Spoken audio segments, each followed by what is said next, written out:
शिवजयंतीनिमित्त किल्ले शिवनेरीवर मोठ्या संख्येने शिवप्रेमी दाखल। जिल्हा परिषदेकडून आरोग्य पथक तैनात, तर किल्ल्यावर वन विभागाकडून प्लास्टिक बंदीचा संदेश।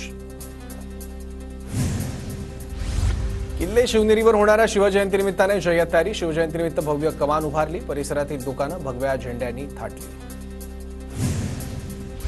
बदलापूरमध्ये शिवरायांच्या पुतळ्याचं मुख्यमंत्री फडणवीसांच्या हस्ते अनावरण। MMRDAचा निधी बदलापूरपर्यंत नेण्याचा मार्ग मोकळा करू, मुख्यमंत्री फडणवीसांचं आश्वासन। हिंगोलीच्या आजेगावमधील शिवरायांच्या पुतळ्याचं मनोज जरांगेंच्या हस्ते अनावरण। जरांगेंकडून छत्रपती शिवाजी महाराजांच्या प्रतिमेचं पूजन। भिवंडीजवळ शिवरायांचं भव्य दिव्य मंदिर पूर्णत्वास। 17 मार्चला तिथीनुसार शिवजयंतीला मंदिराचं लोकार्पण। भाजप आमदार संजय केळकर यांच्याकडून मंदिराची पाहणी। नागपुरात उद्या कत्तलखाने आणि दारूची दुकानं बंद करण्याची मागणी। शिवरायांच्या पुतळ्याजवळ कृती समितीच्या कार्यकर्त्यांची घोषणाबाजी। नाशिकमध्ये शिवजयंतीनिमित्त छत्रपती शिवाजी महाराजांची बैठी मूर्ती स्थापन। अशोक स्तंभ मित्र मंडळाकडून शिवरायांच्या मूर्तीची स्थापना। साताऱ्यातील शाहू कला मंदिरात शिवजयंतीनिमित्तानं शिवसाहित्य संमेलनाचं आयोजन। कार्यक्रमाला अभिनेत्री मृणाल कुलकर्णींची उपस्थिती। शिवजयंतीनिमित्त 2 दिवस विविध कार्यक्रमांचं आयोजन। सोलापुरात शिवजयंतीनिमित्त 19 तास दांडपट्टा चालवण्याचा विक्रम करण्याचा संकल्प। छत्रपती शिवाजी महाराजांना अनोख्या पद्धतीनं मानवंदना देण्यात येणार। नाशिकच्या पंचवटी कारंजामध्ये शिवरायांच्या पुतळ्याचं लोकार्पण मोठ्या दिमाखात पार पडणार। मंत्री गिरीश महाजनांच्या हस्ते पुतळ्याचं लोकार्पण। नाशिकच्या येवल्यामध्ये शिवजयंतीनिमित्त विविध कार्यक्रमांचं आयोजन। शहरातील मुख्य रस्ते भगवेमय। नाशिकमध्ये शिवजन्मोत्सव निमित्तानं 100 महिलांकडून प्रतिकात्मक हिरकणी कडासह 70 वर्षांच्या आजीबाईंचाही स्पर्धेत सहभाग। अहिल्यानगरच्या राहतामधील स्वस्त धान्य दुकानात निकृष्ट दर्जाची ज्वारी। नागरिकांमधून नाराजी व्यक्त। खाण्यायोग्य ज्वारी उपलब्ध करून देण्याची नागरिकांची मागणी।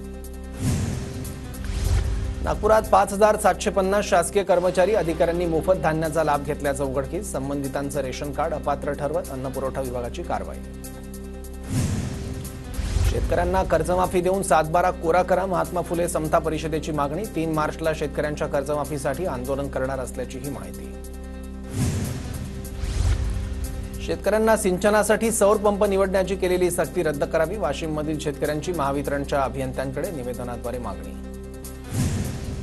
भंडाऱ्याच्या डोंगरगाव परिसरातील शेतकऱ्यांचा वीज वितरण कार्यालयाला घेराव। अनियमित वीज पुरवठ्यावरून शेतकरी आक्रमक। 2023-24 या आर्थिक वर्षातील मागेल त्याला शेततळ योजनेतील अनुदानाचा निधी थकला। अनुदानापोटी 1,30,000 शेतकऱ्यांना मिळणारे सुमारे 716 कोटी रुपयांचा निधी अद्यापही शेतकऱ्यांच्या खात्यावर वर्ग नाही। साखर कारखान्यांचं गाळप पूर्ण होऊन बंद होण्याचं प्रमाण गतवर्षीच्या तुलनेत जवळपास 3 पट। गेल्या वर्षी आतापर्यंत केवळ 9 कारखान्यांचं गाळप पूर्ण झालं होतं, तर यावर्षी 25 कारखाने झाले बंद। नागपूर विभागात ॲग्रिस्टॅग प्रणाली अंतर्गत 5 लाख शेतकऱ्यांना फार्मर आयडी मिळणार। कृषी विषयक सेवेसह शासकीय योजनांची माहिती शेतकऱ्यांपर्यंत पोहोचवण्यासाठी मदत होणार। अंबरनाथमध्ये कापूस आणि लाकडाच्या गोडाऊनला आगीवर नियंत्रण मिळवण्यात अग्निशमन दलाला यश। सुदैवानं कोणतीही जीवितहानी नाही।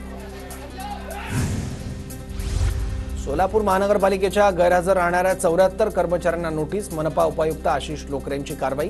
24 तासात कर्मचाऱ्यांनी खुलासा द्यावा। असमाधानकारक खुलासा असल्यास 1 दिवसाचा पगार कपातीचे आदेश। नागपूर जिल्ह्यातील पारशिवनी परिसरात शेतात असलेल्या एका मोठ्या टाकीत पडला बिबट्याचा बछडा। रेस्क्यू टीमने बछड्याला दिलं जीवदान। बछड्यावर उपचार करून नैसर्गिक अधिवासात सोडणार।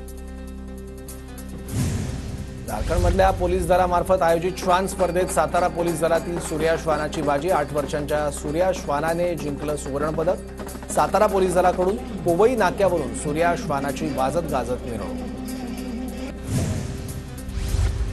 यवतमाळ जिल्हा कचेरीवर मुख्यमंत्री युवा कार्यप्रशिक्षण योजनेतील प्रशिक्षणार्थींचा मोर्चा। युवा प्रशिक्षणार्थींच्या कालावधीत वाढ करण्याची युवकांची मागणी। मनसे नेते राजू उंबरकर यांना जिल्हा सत्र न्यायालयाकडून दिलासा। जिल्हा परिषद कृषी अधीक्षक कार्यालयातील तोडफोड प्रकरणी दिलासा। उंबरकरांची या प्रकरणातून निर्दोष मुक्तता।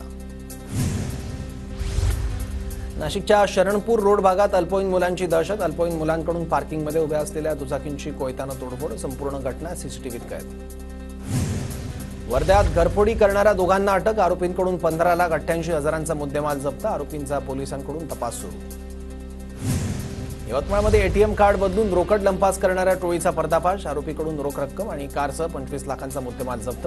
पोलिसांकडून अधिकचा तपास सुरू. बारामतीतील झारकवाडीत दागिने चोरीला. चोरट्यांनी घरात घुसून 47,000च्या दागिन्यासह 47,000ची रोकड लंपास केली. गोव्यात परदेशी महिलेवर अत्याचार करून हत्या करणाऱ्या आरोपीला जन्मठेप. 8 वर्षांनी आरोपीला जन्मठेपेची शिक्षा. आरोपीला 25,000 रुपये आणि पुरावे नष्ट केल्याबद्दल 10,000चा दंड. भिवंडीत जमिनीच्या वादातून तरुणाची निर्घृण हत्या. 5 जणांना अटक. या प्रकरणी पोलिसांकडून अधिकचा तपास सुरू. आरोपींवर कठोर कारवाई करण्याची कुटुंबियांची मागणी.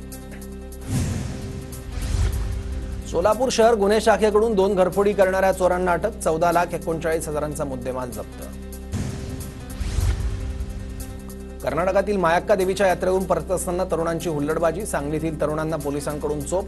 35 जण किरकोळ जखमी. सोशल मीडियावर व्हिडिओ व्हायरल.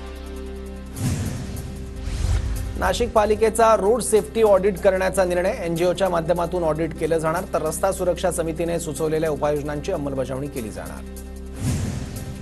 वाशिममध्ये आरटी अंतर्गत 978 विद्यार्थ्यांची निवड. 28 फेब्रुवारीपर्यंत संबंधित शाळेत प्रवेश निश्चित करावा लागणार. रत्नागिरीतील मिऱ्या समुद्र किनाऱ्यावर अडकलेलं बसरा स्टार जहाज काढण्याच्या हालचाली सुरू. तब्बल 5 वर्षांनंतर जहाज काढण्यात येणार.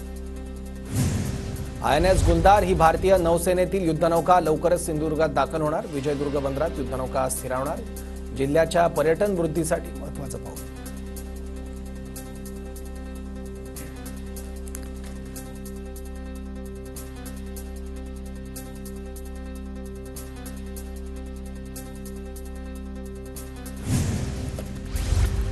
कोल्हापूरच्या जिल्हा परिषदेत सांस्कृतिक कार्यक्रमाचं आयोजन. संगीताच्या ठेक्यावर मुख्य कार्यकारी अधिकाऱ्यांनी धरला ठेका. जळगावच्या कांचननगरमध्ये जुन्या वादातून तरुणाला बेदम मारहाण. मारहाणीची घटना सीसीटीव्ही कॅमेऱ्यात कैद. 7 जणांविरोधात शनीपेठ पोलीस ठाण्यात गुन्हा दाखल. कळमनुरी तालुक्यातील शिऊर साखर कारखाना प्रशासनाचा मनमानी कारभार. रोस्टरप्रमाणे ऊसतोड होत असल्याने ऊस उत्पादक शेतकऱ्यांना आर्थिक भुर्दंड. ऊसतोड ठेकेदाराच्या आडून कारखाना प्रशासनातील अधिकारी कर्मचारी आर्थिक देवाणघेवाण करत असल्याचा आरोप. नांदेडच्या किनवट तालुक्यातील मानसिंग नाईक तांडा तोटंबा भागात अचानक भूगर्भातील पाणी पातळी घटली. बोअर विहिरी आटल्या. पिकांना पाणी नसल्यानं शेतकऱ्यांचंही नुकसान. जळगावच्या पारोळ्यातील रथगल्लीमध्ये मोठ्या प्रमाणावर पाण्याची नासाडी. जुन्या पाईपलाईनमधील लिकेजमुळे रस्त्यावर वाहत आहे पाणी. पारोळा नगरपालिका प्रशासनाने तात्काळ पाणी गळती थांबवण्याची मागणी. जळगावात डॉक्टर असल्याची बतावणी करत एका व्यक्तीने 10 ग्रॅम सोन्याचा शिक्का चोरला. या प्रकरणी शनीपेठ पोलीस ठाण्यात अज्ञाताविरुद्ध गुन्हा दाखल करण्यात आला आहे. चंद्रपुरात 26वा राज्यस्तरीय विद्यापीठ क्रीडा महोत्सव रंगणार. क्रीडा महोत्सवाचं 20 फेब्रुवारीला रक्षा खडसेंच्या हस्ते उद्घाटन. गोंडवाना विद्यापीठाकडे राज्यस्तरीय क्रीडा महोत्सवाच्या यजमानपदाचा मान.